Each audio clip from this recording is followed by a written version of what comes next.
नमस्ते, मैं हूं आपके साथ दिव्यांश शर्मा। आप देख रहे हैं हमारी खास पेशकश सुनो सरकार। सुनो सरकार में एक बार फिर जनता से जुड़े एक और मुद्दे को हम सामने रखेंगे और उस मुद्दे को लेकर बारीकी समझने की हम कोशिश करेंगे। आखिरकार वजह क्या है, क्यों नहीं निकल पा रहा है समाधान? यही तो है मकसद सुनो सरकार का। ढूंढ कर निकालेंगे हम इसका समाधान।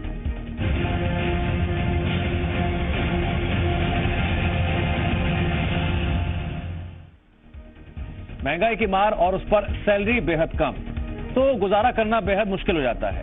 छत्तीसगढ़ के अस्पतालों की अगर हम बात करते हैं तो जीवन दीप समिति के अधीन काम करने वाले कर्मचारी कुछ ऐसे ही हालातों से गुजर रहे हैं, या यूं कहें कि लड़ रहे हैं। जीवन दीप समिति के अधीन स्टाफ, नर्स, कंप्यूटर ऑपरेटर, सफाई कर्मचारी, वार्ड की बात करें और ड्राइवर की बात करें, काम करने वाले कर्मचारियों को मिलते कितने हैं? मात्र 3,000 रुपए की सैलरी। अब सवाल यह है कि इतने कम पैसों में परिवार का गुजारा होगा तो कैसे होगा? ये कर्मचारी लंबे समय से कलेक्टर दर पर मानदेय बढ़ाने की मांग भी कर रहे हैं, लेकिन इन मांगों का समाधान क्यों नहीं निकला अब तक? इनकी मांगों पर कोई ध्यान क्यों नहीं दे रहा है? यही आज सुनो सरकार में सबसे बड़ा सवाल है। कर्मचारियों की हालत जस की तस बनी हुई है। सुनो सरकार में आज इसी मुद्दे पर हम चर्चा करने जा रहे हैं।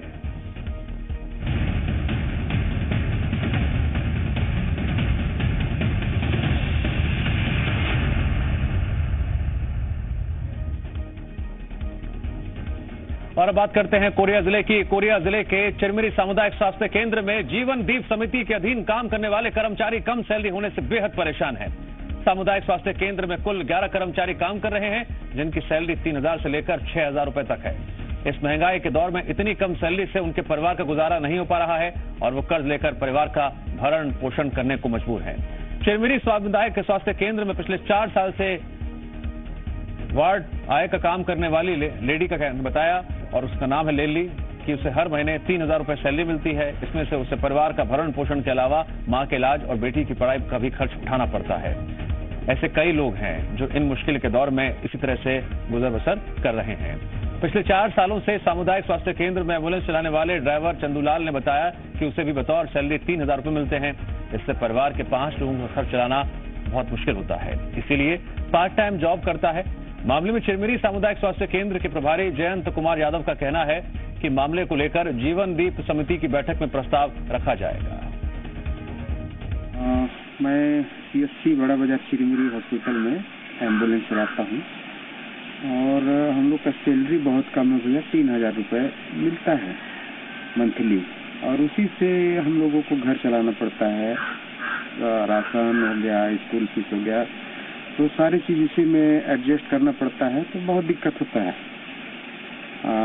कभी स्कूल का फीस भरे, कभी नहीं भरे, तो बहुत दिक्कत होता है। मैं 3,000 में ही अपना खर्चा चलाती हूँ। मेरा लोन लेके भी मेरा कर्ज हो गया है और उसे पटाने के लिए भी मुझे कम पड़ता है। बहुत ही तकलीफ है मुझे। और यहाँ आजकल की महंगाई में इतना पैसा कहाँ होता है, नहीं हो पाता है खर्चा। ये मेरी बेटी को भी मैं पढ़ा रही हूँ, उसका भी पढ़ाई का खर्च उठाना, साग सब्जी खरीदना, बच्चे को पढ़ाना, घर चलाना बहुत मुश्किल होता है सर। 3,000 रुपए में हमारा गुजारा नहीं होता है, फिर भी मजबूरी में क्या करें। और अब बात करते हैं कोरबा की। कोरबा में मरीजों की दिन रात सेवा कर लोगों के घरों में खुशियां बिखेरने वाले जीवन दीप समिति के कर्मचारियों की हालत बेहद खराब है। कम सैलरी में काम करने वाले ज्यादातर कर्मचारियों के घरों में दिक्कतों का अंबार लगा हुआ है। इतनी सेवा देने के बावजूद कर्मचारियों को जो मेहनताना मिलता भी है, वो आज की महंगाई में ऊंट के मुंह में जीरा जैसा है। कोरबा मेडिकल कॉलेज में जीवन दीप समिति के अधीन काम करने वाले कर्मचारियों को महज 5 से 8,000 रुपए हर महीने सैलरी मिलती है। इतने कम पैसों से इन कर्मचारियों को बच्चों की पढ़ाई लिखाई, भरण पोषण से लेकर तमाम तरह के खर्च चलाने पड़ते हैं। कर्मचारी पार्ट टाइम में दूसरी जगह काम कर किसी तरह से परिवार का भरण पोषण कर रहे हैं। कर्मचारियों को इस बात का डर सताता रहता है, इतनी कम सैलरी, वो अपने बच्चों को कैसे बेहतर भविष्य दे पाएंगे, कैसे अपने बूढ़े माँ बाप का सहारा बनेंगे। कलेक्टर दर पर वेतन देने की मांग और अस्पताल की भर्तियों में प्राथमिकता देने की मांग को लेकर कोरबा मेडिकल कॉलेज के नियोजित कर्मचारी कई बार हड़ताल भी कर चुके हैं, जिससे मेडिकल कॉलेज की पूरी स्वास्थ्य सुविधा चरमरा गई थी। लेकिन हर बार वेतन वृद्धि का आश्वासन देकर उन्हें झुंझुना पकड़ा दिया जाता है। मेडिकल कॉलेज के डीन, वाईडी बड़गैया भी मानते हैं कि जीवन दीप समिति के अधीन नियुक्त सभी कर्मचारियों की मांगे जायज हैं। डीन के मुताबिक ये कर्मचारी जो है जीवन दीप समिति के अधीन आते हैं और उनकी नियुक्ति सिविल सर्जन ने की थी, इसलिए कर्मचारियों के वेतन वृद्धि या अन्य मांगों पर निर्णय वही ले सकते हैं। सिविल सर्जन का कहना है कि आय का स्रोत बढ़ाने जाए तो फिर मरीजों पर भार पड़ेगा, इसीलिए वो ऐसा नहीं करना चाहते। ये बिल्कुल मेरी समझ से बाहर है। मुझे तो बताया भी नहीं जाता जीवन समिति में क्या हो रहा है, क्या नहीं हो रहा है, इसकी मुझे कोई जानकारी नहीं। हमने कई जानकारी लेने की कोशिश की, लेकिन हमको सिविल सर्जन कार्यालय से कोई सहयोग नहीं मिला। इससे हमें भी आप मानते हैं कि जो कर्मी जो हड़ताल में जा रहे हैं उससे इत्तेफाक रखते हैं? हाँ, उनको ये तो मानता हूँ, उसको वेतन बहुत कम दिया जा रहा है। वो लोग अंशकालिक नहीं और फुल 8 घंटे ड्यूटी कर रहे हैं, पूर्णकालिक है। 8,000 से कम तनख्वाह देना तो मुझे नहीं लगता कि उचित। और हमको तो काम चलाना है, तो उससे हम क्या कहते हैं, एक कंप्यूटर ऑपरेटर से रखते हैं हम इससे हम, ताकि काम उसका सुचारू रूप से हो सके करके। लैब और ऑपरेशन, हाँ, सभी जगह। जैसे हमारे रेडियोग्राफर भी हैं जीवन दीप समिति से, लैब टेक्नीशियन भी है जीवन दीप समिति से, सफाई कर्मचारी भी हैं, है ना। वार्ड बॉय कम है हमारे अस्पताल में, तो वार्ड बॉय रखे गए हैं इससे जीवन दीप समिति से। अगर जीवन दीप समिति के कर्मचारी, चाहे वो जिला अस्पताल हो, चाहे पीएससी सीएससी हो, सब सेंटर हो, अगर जीवन दीप समिति कर्मचारी अपना अगर एक समय भी या एक दिन भी काम बंद करते हैं तो उस अस्पताल की सारी कार्रवाई जो है, जो स्वास्थ्य व्यवस्था है, पूरी तरीके से ठप हो जाती है। सुनो सरकार, कब बढ़ेगी इनकी सैलरी, ये है सबसे बड़ा सवाल। इस मुद्दे को लेकर हम ग्राउंड रिपोर्ट लेंगे हमारे सहयोगियों से कि सरकार क्या कर रही है, अधिकारी क्या कर रहे हैं। जीवन दीप समिति को लेकर तमाम तरह की ऐसी अड़चनें हैं जो पहले हुई बैठकों में कि उसका समाधान नहीं निकल पाया था, खासकर सैलरी को लेकर। और इसी मुद्दे को लेकर हमारे से जुड़ रहे हैं 2 सहयोगी, चुन्नीलाल और नीलम, जिनसे हम बातचीत करेंगे। सबसे पहला सवाल नीलम मेरा आपसे है, जीवन दीप समिति की पिछली दफा कब बैठक हुई थी और उस बैठक में क्या सैलरी बढ़ा जाने को लेकर कोई चर्चा हुई थी, कोई ठोस परिणाम निकला था? और पिछली दफा इन कर्मचारियों की सैलरी कब बढ़ी थी? बताना चाहूंगा कि 15 रोज पहले जीवन दीप समिति के हुई थी जी, वो वर्चुअल बैठक हुई थी जिसमें कलेक्टर जो कि जीवन दीप समिति के अध्यक्ष होते हैं और सिविल सर्जन जो कि हमारे जिला अस्पताल के सिविल सर्जन हैं, वे इनके सचिव हैं, उन्होंने वर्चुअल बैठक ली थी। और ये बैठक इस कारण हुई थी क्योंकि जीवन दीप समिति के जो नियोजित कर्मचारी वे वेतन वृद्धि को लेकर और भर्तियों में नियमितीकरण को लेकर हड़ताल पे गए थे। तब इन लोगों की बैठक हुई थी जिसमें ये डिसाइड किया गया था कि जो 10 साल से नीचे के कर्मचारी हैं उनका 500 रुपया बढ़ाया जाएगा और 10 साल से ऊपर जो कार्य कर रहे हैं उनका 1000 रुपया बढ़ाया जाएगा। और इस तरह से ये बढ़ाने की बात हुई थी, लेकिन कर्मचारी लोग फिर भी हड़ताल में बैठे रहे। लेकिन उनको यह बताया गया कि आपकी जो और भी अन्य भी मांगे उस पर विचार किया जाए, जिसके बाद ये अनशन खत्म हुआ था। मतलब कहा जा सकता है कि 10 से 15 दिन पहले ही बैठक हुई थी और 10-15 दिन पहले ही इनके वेतन वृद्धि की बातें हुई थी जी। ठीक है चुन्नीलाल, मेरा सवाल आपसे ये है कि जीवन दीप समिति से जुड़े जितने भी कर्मचारी हैं वो ये कह रहे हैं कि जिंदगी में गुजर बसर करना बहुत मुश्किल हो रहा है, सैलरी इतनी कम है। सरकार की क्या कोई मजबूरी है, सिस्टम की कोई मजबूरी है कि सिर्फ आश्वासन पर आश्वासन दिए जा रहे हैं लेकिन सैलरी नहीं बढ़ाई जा रही है? देखिए दिवांश, जिस तरह से जीवन दीप समिति का गठन हुआ, चूंकि कई ऐसे सामुदायिक स्वास्थ्य केंद्र हैं जहां कर्मचारियों की अक्सर कमी देखने को मिलती है, चूंकि शासन स्तर पर बड़े पैमाने पर भर्तियां नहीं होती हैं, कई जो है पद अभी भी खाली हैं। चूंकि ये जो भर्तियां नहीं होती हैं उसके बाद जो पद खाली रहते हैं, सामुदायिक स्वास्थ्य केंद्र की बात कर ली जाए, पीएससी सेंटर, सीएससी सेंटर की अगर बात कर ली जाए, वहां कर्मचारियों का हमेशा टोटा बना रहता है। इसको ध्यान में रखते हुए कलेक्टर की अध्यक्षता में जीवन दीप समिति का गठन हुआ और जो है जो सीएमओ हैं उनको सचिव बनाया गया और इसी जो है जीवन दीप समिति के जो सदस्य थे इनको जो है वहां काम पर लगाया गया। अलग अलग स्तर पर जो है कर्मचारी बैठाए गए, वार्ड बॉय से लेकर टेक्नीशियन तक के कर्मचारी यहां तैनात किए गए अलग अलग तरह के काम किए गए, उस हिसाब से मानदेय तय होना चाहिए था। क्योंकि कलेक्टर अगर अध्यक्ष है किसी समिति का और जो चीजें अगर कही जाती है कि किसी भी कर्मचारी का वेतन जो है वो कलेक्टर मानदेय के अनुरूप होना चाहिए, तो जीवनदीप समिति के सदस्यों को अगर इस तरह से काम लिया जा रहा है, उसके बाद भी उन्हें कलेक्टर दर पर अगर उनका भुगतान नहीं होता है, तो ये एक बड़ा सवाल उठता है। चुन्नीलाल, और लगातार इस पूरे मामले की और जरा डेप्थ तक जाना चाहूंगा ताकि सही बात जनता तक पहुंच सके, समिति की जो कर्मचारी है उन तक पहुंच सके। कलेक्टर फैसला लेंगे, ठीक है, लेकिन क्या अंदर खाने कलेक्टर जो भी दिशा निर्देश दे रहे हैं या फैसला ले रहे हैं सैलरी बढ़ा जाने को लेकर, इसमें क्या सरकार की कोई भूमिका नहीं है?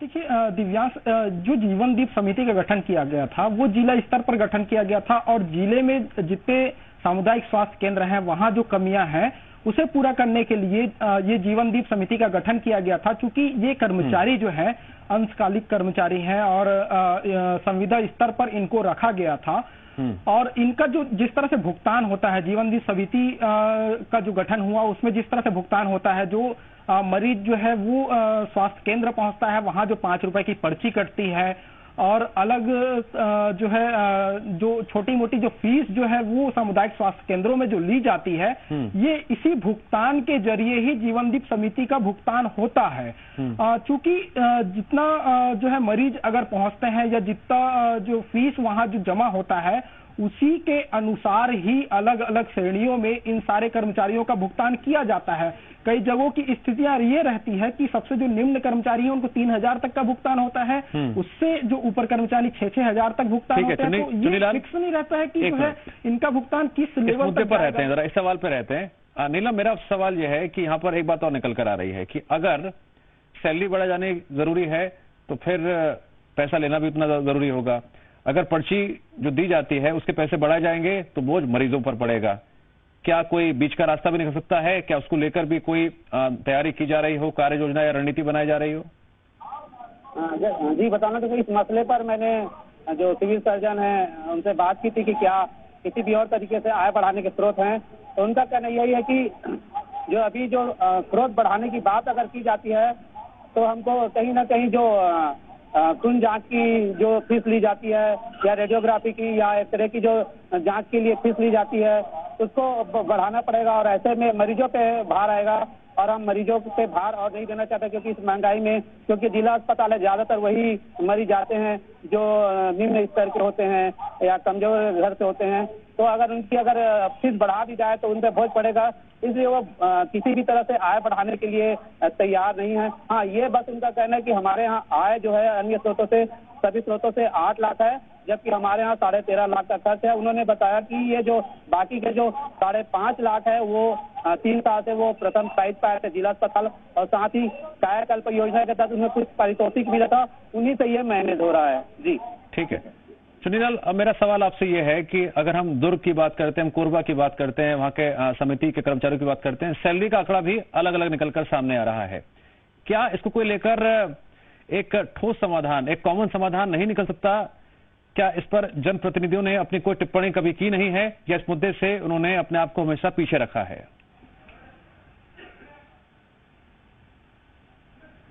जी बिल्कुल दिव्यांश, जीवनदीप समिति जो गठन हुआ उस पे जो है कलेक्टर लेवल पर ही जो है इस पर विचार किया जा सकता था, क्योंकि जिस तरह से जीवनदीप समितियों में जो पर्ची के पैसे और जो अन्य जो सामुदायिक स्वास्थ्य केंद्रों में जो जांच की जो फीस लिए जाते हैं उस फीस में जिस तरह से देखा जाए तो बढ़ोतरी तो नहीं की जा सकती, क्योंकि है तो मरीजों पर सीधा भार पड़ेगा। इस पर जो है जीवनदीप समितियों की जो बैठकें होती हैं उस पर बेहतर निर्णय लिया जा सकता है। इसके अलावा अगर जीवनदीप समितियों की जो बैठक होती है कलेक्टर की अध्यक्षता में होती है, अगर उसमें अगर कोई दिक्कत है तो वो जानकारी जो है ऊपर लेवल तक भी जा सकती है। और अगर मैं जो है गलत जब ऊपर लेवल तक जब बातें जाएंगी या सरकार तक जब 2020 में दुर्ग में बैठक हुई थी, अगर नीलम मुझे सही करे अगर मैं गलत हूं, दुर्ग में बैठक हुई थी और इसमें शायद 10% वृद्धि की बात कही गई थी। तो अगर ऐसे फैसले लिए जा रहे हैं तो हर जगह कुछ ऐसा व्यवस्था नहीं हो सकती कि जो फैसला दुर्ग में लिया जा रहा है कोरबा में भी लिया जाए? जी बिल्कुल दिव्यांश, ये फैसले लिए जा सकते हैं। मैं उसी बात को कंटिन्यू कर रहा था कि इसमें जो जीवनदीप समितियों की जो बैठकें होती हैं उसमें कलेक्टर ही जो है निर्णय कर सकते हैं, क्योंकि जीवनदीप का संचालन जो है कलेक्टर के माध्यम से किया जाता है। और कलेक्टर अगर इस फंडिंग को लेकर अगर कोई फैसला लेते हैं तो जो है इस पर जरूर निर्णय निकलकर सामने आ सकता है। और अगर कलेक्टर जो निर्णय लेते हैं उसमें अगर कुछ जो है कुछ खामियां निकलकर सामने आती हैं या फंडिंग की कहीं दिक्कत होती है, तो जब उसे जो है ऊपर लेवल तक अगर लेके जाते हैं तो जरूर इस पर विचार किया जा सकता है। क्योंकि सरकार जिस तरह से काम कर रही है उसमें साफ तौर पर कहा जा सकता है, क्योंकि ठीक है, इससे ठीक है। पहले सुनीलाल, हमारे एक और सहयोगी सरवर अली जुड़ गए हैं कोरबा से, हम उनसे भी जरा बात करेंगे। सरवर अली, कोरबा में क्या स्थिति है? क्या समिति की बैठक कब हुई थी पिछली बार वहां पर, और क्या यहाँ पर सैलरी बढ़ा जाने को लेकर कोई चर्चा या फिर आश्वासन? जी बिल्कुल बता दूं, कोरिया जिले में करीब एक साल पहले समिति की बैठक हुई थी। उसमें जो कर्मचारी थे, जो पुराने कर्मचारी, जिसमें 6,000 रुपए उनकी वेतन कर दी गई थी। जीवनदीप समिति के द्वारा कर्मचारी काम करे। चिरमी सामुदायिक स्वास्थ्य केंद्र की बात करें, जहां पर जो करीब 3 से 4 साल जो वार्ड आया होती है, वार्ड कर्मचारी है, वहाँ पे कंप्यूटर ऑपरेटर है, ड्राइवर है, उनकी कम से कम 3,000 रुपए आए ही सिर्फ है, अभी तक बढ़ नहीं पाई। लेकिन उनकी जब हमने उनके घर के दौरा किया, जहाँ पे समस्या को सुना, कि जो महिलाएं बताई कि 3,000 रुपए में मात्र उनको 1,000 रुपए सिलेंडर लेने जाना पड़ता है। 1,000 रुपए सिलेंडर मिलता है आज के दौर पे, इतनी महंगाई है। 500 रुपए बाजार के खर्च लग जाते हैं, और जो बच्चों के फीस होते हैं, क्योंकि आज देखा जाता है कि आज के समय में हर घर में करीब 2 बच्चे, आप देख सकते हैं 2 बच्चे तो रहते ही हैं, उनकी फीस से काफी खर्च उठाना पड़ता है। जो परिवार के लोग, उन्होंने बताया कि एक विद्या महिला थी, जहाँ पे उनकी माँ है, बुजुर्ग है, काफी उनकी परेशानियां, जो दवाइयों को लेकर के काफी संघर्ष करना पड़ता है। लोन लेकर के अपना परिवार जीवन यापन कर रही है। ये सबसे बड़ी बात है कि लोन लेकर अपनी जीवन यापन करती हैं, लोगों से पैसा कर्ज लेने, जब पेमेंट मिलता है उसके बाद उनको जमा करता है। सरकार को, जो छत्तीसगढ़ सरकार है, इस पर काफी गंभीर है कि जैसे मुख्यमंत्री संवेदनशील देखते हैं कि बहुत संवेदनशील मुख्यमंत्री माने जाते हैं भूपेश बघेल छत्तीसगढ़ के, लेकिन देखना पड़ेगा कि आखिर इनकी समस्याएं कब तक सुनी जा सकती है। जी, समिति संबंध जितने भी कर्मचारी हैं, उनका दर्द, उनकी समस्या, उनकी सैलरी से जुड़ी तमाम बातें आज हमने सुनो सरकार में रखी आपके माध्यम से। उसके लिए आपका बहुत बहुत शुक्रिया जानकारी देने के लिए। अब देखना बेहद अहम होगा इसको लेकर क्या व्यवस्थाएं जिन पर दारोमदार है सैलरी देने का, वो क्या इसको लेकर कोई ठोस निर्णय लेती हैं, ठोस फैसला लेती हैं, जिससे कम से कम उन कर्मचारियों की सैलरी बढ़ सके जो फिलहाल बहुत कम पैसों में जीवन यापन करने पर मजबूर हैं। फिलहाल वक्त है ब्रेक का। ब्रेक के बाद भी खबरों का सिलसिला लगातार जारी रहेगा।